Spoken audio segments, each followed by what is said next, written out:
नमस्कार। आज के इस डीप डाइव में हम बैंक ऑफ बड़ौदा के Q4 और वित्त वर्ष 2026 की फाइनेंशियल रिपोर्ट्स का पूरा पोस्टमार्टम करने वाले हैं। सच कहूं तो ये साल इनके लिए बिल्कुल रिकॉर्ड ब्रेकिंग रहा है।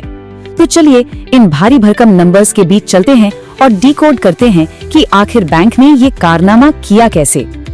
अब जरा इस नंबर पर गौर करें, 20,021 करोड़ रुपए।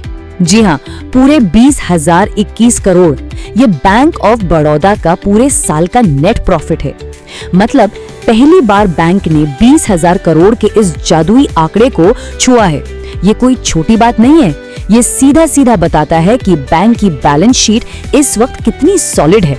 और सच कहें तो यही हमारी आज की पूरी चर्चा का फोकस भी है। अब इस पूरी सक्सेस स्टोरी को अच्छे से समझने के लिए इस एक्सप्लेनर को 5 हिस्सों में बांटा गया है। पहले हम बात करेंगे मुनाफे की रिकॉर्ड तोड़ ऊंचाई की, फिर देखेंगे ग्रोथ और एडवांसेस। इसके बाद एसेट क्वालिटी में हुए सुधार पर नजर डालेंगे, फिर इनकी ग्रीन और डिजिटल पहलों को समझेंगे और आखिर में बात करेंगे फ्यूचर कैपिटल की। तो बिना किसी देरी के आगे बढ़ते हैं। तो सबसे पहले आते हैं हमारे पहले सेक्शन पर, मुनाफे की नई ऊंचाइयां यानी ब्रेकिंग द प्रॉफिट सीलिंग। देखिए, बैंक ऑफ द ईयर 2025 बनना कोई इत्तेफाक नहीं है। इसके पीछे एक बहुत ही तगड़ा ब्रांड है। लेकिन जो सबसे दिलचस्प बात है ना, वो है चौथी तिमाही के आंकड़े।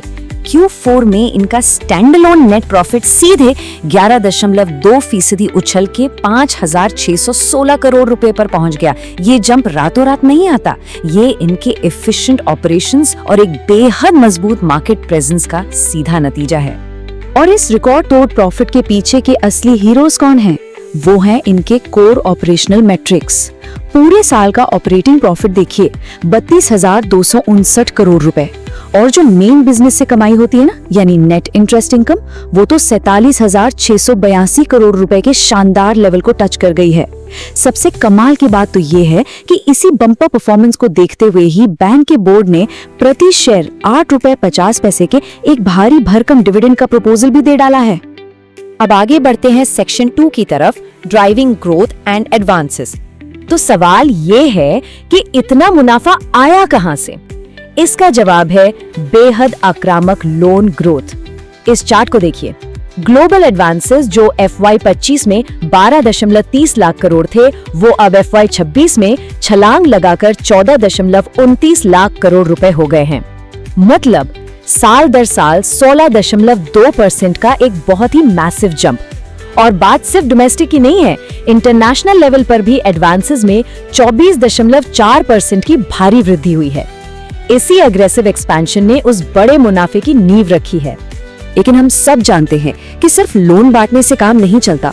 उसके लिए पीछे एक मजबूत डिपॉजिट बेस भी चाहिए होता है।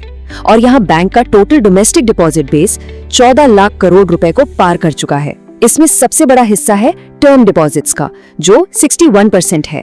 बाकी 33% सेविंग्स और 7% करंट अकाउंट्स हैं। ये जो करंट और सेविंग्स अकाउंट्स है ना, ये बैंक को काफी सस्ते में फंड्स दिलाते हैं, जो इनके तेजी से बढ़ते लोन पोर्टफोलियो के लिए एक तरह से फ्यूल का काम करता है। चलिए अब रुक करते हैं हमारे तीसरे सेक्शन का, इम्प्रूविंग एसेट क्वालिटी। अब एक सीधी सी बात है, जब भी कोई बैंक इतनी तेजी से लोन बांटता है तो लोन्स के डिफॉल्ट होने का रिस्क भी उसी रफ्तार से बढ़ता है। लेकिन यहाँ कहानी थोड़ी अलग है। पिछले साल Q4 में इनका ग्रॉस NPA यानी जो लोन वापस नहीं आ रहे थे, वो 2.26% था। लेकिन इस बार वो घटकर सिर्फ 1.89% रह गया है। इसका साफ मतलब है कि बैंक की लोन बुक अब पहले से कहीं ज्यादा क्लीन और सेफ है। खराब ऋणों का कम होना ये साबित करता है कि इनका रिस्क मैनेजमेंट बिल्कुल ऑन पॉइंट है। इस बात को और अच्छे से समझने के लिए जरा प्रोविजन कवरेज रेशियो यानी PCR पर नजर डालते हैं। ये वो पैसा है जो बैंक ने संभावित नुकसान के लिए पहले से अलग रख छोड़ा है। अगर हम राइट ऑफ किए गए अकाउंट्स को मिला लें तो ये रेशियो लगभग 94% बैठता है। और अगर उन्हें हटा भी दे तो भी ये 76.66% है। ये नंबर्स चीख चीख कर कह रहे हैं कि बैंक ने अपने रिस्क को बहुत ही अच्छे से कवर कर लिया है और अपनी बैलेंस शीट की एक तगड़ी सफाई की है। मूविंग ऑन, हमारा चौथा सेक्शन है गोइंग ग्रीन एंड डिजिटल। तो अब यहाँ एक बड़ा सवाल खड़ा होता है, क्या बैंक इस मोमेंटम को आगे भी मेंटेन कर पाएगा? क्योंकि देखिए, सिर्फ पुराने तरीकों से तो अब बैंकिंग चलने वाली नहीं है। इसीलिए इनकी फ्यूचर स्ट्रेटजीज और इनोवेशंस पर बात करना बहुत जरूरी हो जाता है। इनके फ्यूचर गोल्स काफी दिलचस्प हैं। ये जानकर हैरानी होगी कि बैंक ऑफ बड़ौदा ने 10,000 करोड़ रुपए के ग्रीन इंफ्रास्ट्रक्चर बॉन्ड्स जारी किए हैं और ऐसा करने वाला ये भारत का पहला पब्लिक सेक्टर बैंक बन गया है। इनके टोटल एनर्जी फाइनेंसिंग में अब 36.60% हिस्सा सीधे रिन्यूएबल एनर्जी का है। इसके अलावा इन्होंने 2057 तक नेट जीरो कार्बन एमिशन का एक बहुत ही एम्बिशियस टारगेट भी सेट कर लिया है। और अगर हम डिजिटल फ्रंट की बात करें तो सिर्फ इस Q4 में ही इन्होंने 26 लाख नई डिजिटल यूजर्स को ऑनबोर्ड किया है। ये स्केल सच में माइंड ब्लोइंग है। और अब आते हैं हमारे आखिरी यानी 5वें सेक्शन पर, कैपिटल फॉर द फ्यूचर।